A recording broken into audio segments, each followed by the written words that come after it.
Hello everyone, I know you're ready for another delicious baking recipe, and this one is inspired by a trip to Puglia that we took in the springtime.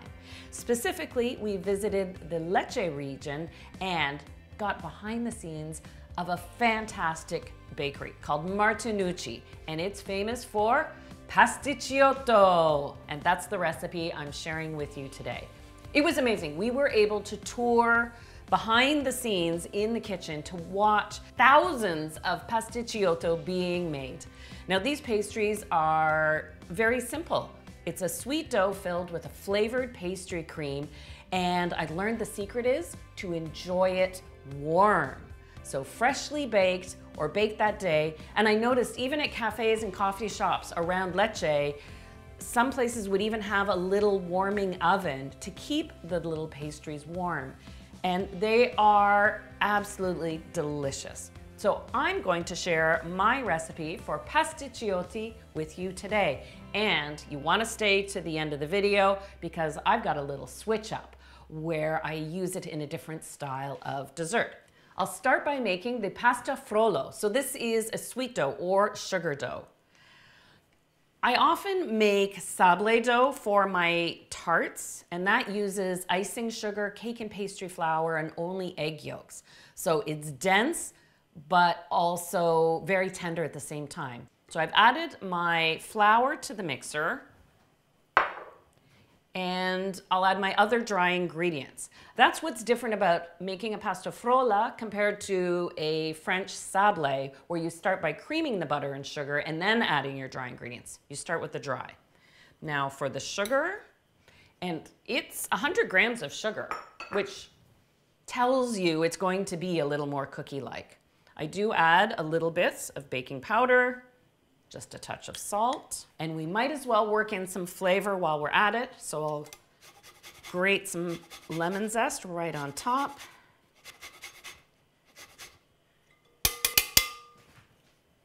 You can make this dough using electric beaters too, and you'll mix it on low speed.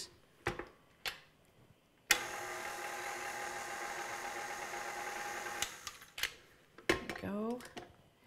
Now I'll add my butter. This is half a cup, 115 grams, cut into pieces, and it is softened to room temperature. This isn't like making pie pastry where you want to keep your ingredients cool. And I'll cut the butter in until it's a rough, crumbly texture. I can smell the lemon zest. The friction of the paddle rubbing against the butter and sugar within the bowl really draws out that lemon essence. All right, we're not looking for anything in particular when it comes to when to stop the mix. If you see little pieces of butter, that's absolutely fine. We're not making a flaky pastry. This is more of a cookie-like dough, so that butter will eventually get fully worked in. I have 1 egg yolk and 1 whole egg, and that really gives the dough its structure so it holds together well, so it can hold in volumes of that pastry cream.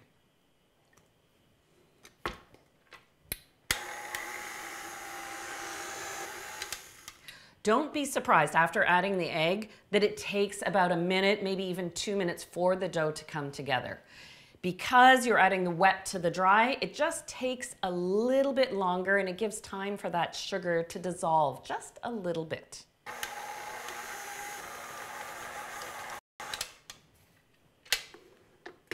Once you see that the dough looks like cookie dough, then you know you're done, even if it doesn't completely come together.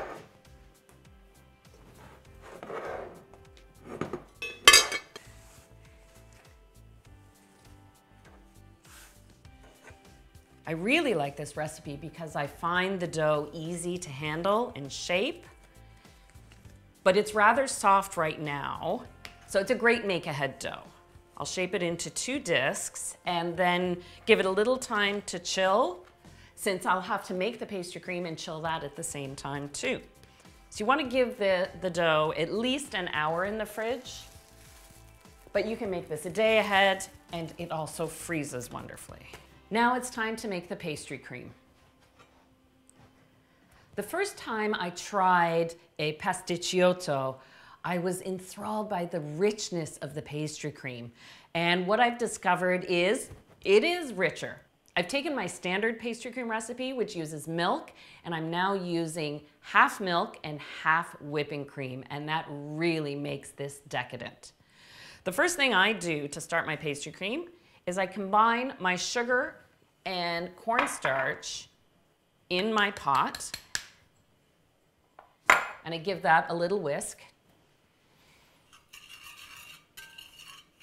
And I stir that together. It's a quick step, but it helps prevent any lumps in your pastry cream. And now I add my liquid. So 2% milk and whipping cream. Yes. That a little stir. The milk and the cream are cold. Whenever you're working with cornstarch, you want to start with cold liquids first and then heat them up together. When I was first taught to make a pastry cream, I tempered the milk into the eggs. So I would have my eggs protected by my sugar in a bowl, heat up the milk, temper that in, being careful not to overcook or quickly scramble the eggs back into the pot. What I've learned, it is just as easy and compromises nothing to add your egg yolks right at the beginning of the process to the cold milk. That way everything comes up to temperature at once. As soon as you hit that simmer and see a few bubbles break the surface, you know you've thickened your cornstarch, it comes off the heat. Now the last addition, because I'm layering in that lemon flavor, I've worked it into the pasta frollo, now into the crema pasticceria. I'll work in the zest of a lemon. So clearly I'll be juicing those lemons for something else later, like a limonata.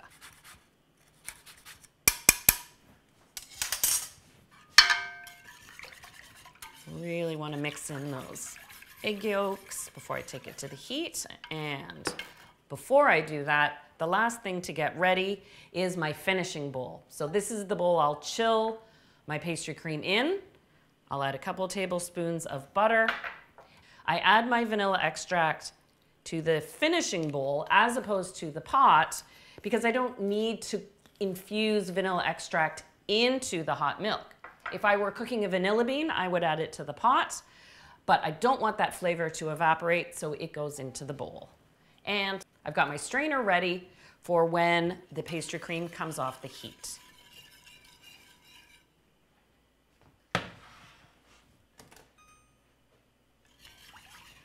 Medium to just above medium heat is ideal for a pastry cream. You need to get a simmer in your pastry cream for that cornstarch to thicken, but you don't want to overcook the eggs or cook it too aggressively. I whisk gently early on in the process, and as you can feel the pastry cream thickening, then you start stirring a little more vigorously. You can tell when you're getting close because you'll find there are lots of frothy bubbles on the top of the pastry cream, and then all of a sudden they start disappearing as it thickens, and that's when you know you're close to being done, but not quite. Oh, I can feel it starting to thicken a little bit. When your pastry cream starts to thicken, the process from starting to thicken to being thickened is just moments. So it may take about 6 to 8 minutes to get to this point, and it takes about 30 seconds to finish it off. And there we go, the small bubbles are starting to disappear.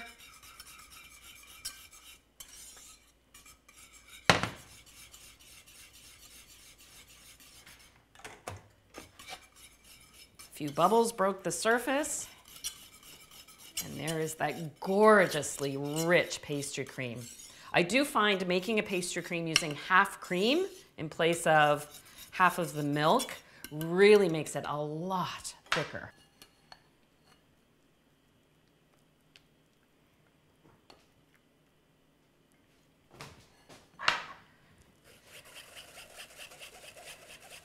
Straining the pastry cream helps cool it down a little faster, especially when it comes in contact with that butter to halt the cooking process. This also strains out the lemon zest pieces so they don't get in the way of that smooth texture of the cream.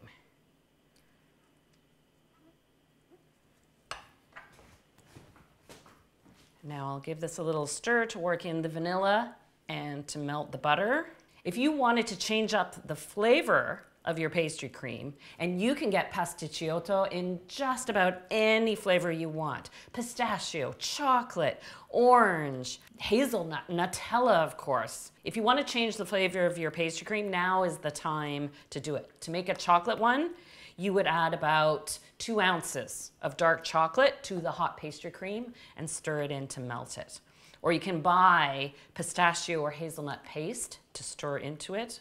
Of course, different extracts allow you to change the flavor. All right, there we go. And now I'll let this cool. I'll put a piece of plastic right on the surface of the pastry cream to prevent a skin from forming. I'll let it cool to room temperature, then chill it. And in that time, my pasta frollo will be chilled, and it's time to assemble the pasticiotti. When it comes to assembling the pasticiotti, you have the choice of doing the traditional oval shape. And these little disposable pans are actually from Martinucci Bakery because we got behind the scenes and actually got our hands into assembling the pastries to get a sense of it. I really have a good understanding, and they had just thousands of these little pans. If you're looking for an alternative, you can buy a pan for a French pastry called a friand, and that is oval shaped. If you have any sort of baking dish that has an oval shape, your yield might be different depending on the size of it. Alternatively, you could use a muffin tin. You just need to be careful about how you trim the edges of the pastry so that they're nice and contained and precise looking. But a muffin tin will definitely work. So I've got my 2 discs. And depending on the size of the pan you are using, I find you get between 8 and 12 pastries in total. And the first thing I do, let me grab a little of my rolling flour. Because the sugar dough came right from the fridge, the pasta frolla, it is cold. And I find any sugar dough, because of the sugar, you need to actually take a minute to soften it. If I try rolling this from cold, it's going to crack and become frustrating. So just a little kneading makes it easier to handle, and it won't stick as it rolls. As soon as I can shape it and I don't see any large cracks, I know I'm ready to roll.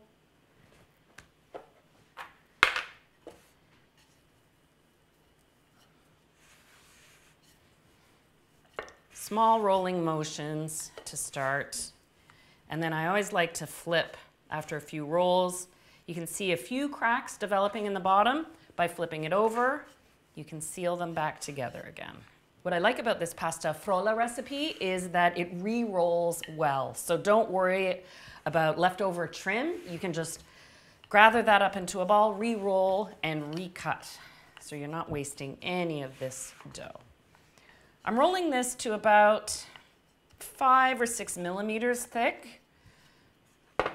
So slightly thicker than a pie pastry. I want a balanced ratio of pastry to filling. Take a cookie cutter and cut out discs that are substantially larger than the pastry itself, because you need to be able to press those in.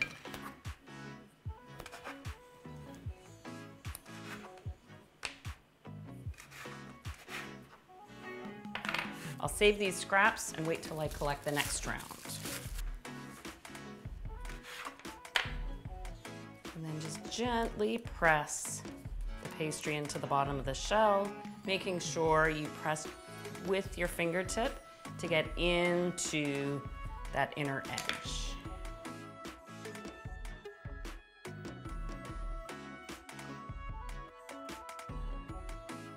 Now for the pastry cream. You have the option of using 2 spoons to fill your pastry cups, or you can use a piping bag. You don't need to bother with the tip. And rich that pastry cream is. Oh, spectacular.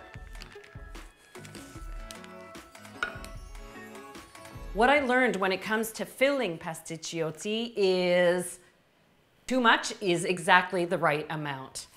You don't want to underfill but actually make sure you come almost to the top of the tin, because when you press the pastry on top, you create this little dome effect.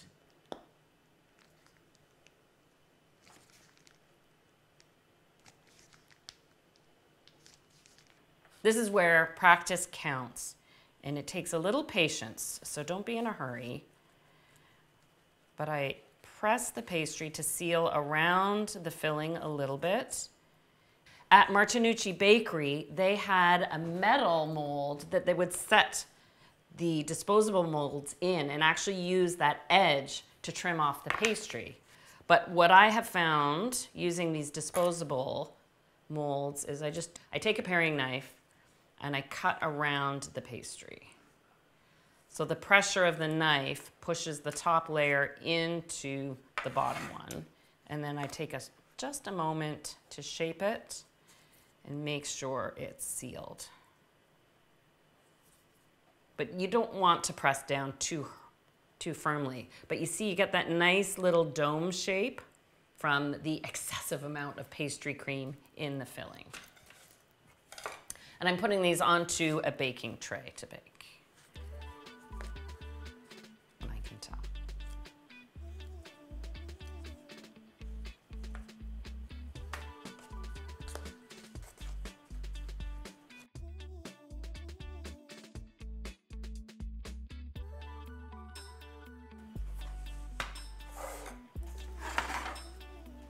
For a finishing touch, to add a little shine and promote some browning, just brush the tops with egg whites that you saved from your pasta frolla or your pastry cream. And these are all set for the oven. I've preheated it to 350 Fahrenheit, and these take about 25 minutes. Remember, your filling is completely cooked, so you're just looking for that perfect golden brown of the pastry on the outside. Something I learned in my short time in Lecce was that pasticiotti are meant to be enjoyed warm. So not directly hot from the oven, they're just too hot. But if you can, enjoy them after cooling about 30 minutes, and then they pop out of their shells very easily once they're cooled. They're so much less fragile than hot from the oven. But you know, frankly, I have tried these cold because you want to store them refrigerated if you're not going to eat them warm, and they are equally delicious. A little dusting of icing sugar is always nice. And what a delicious pastry treat. Spectacular. And then when you break into one or bite in, you reveal that custard filling inside with the hints of lemon. Oh.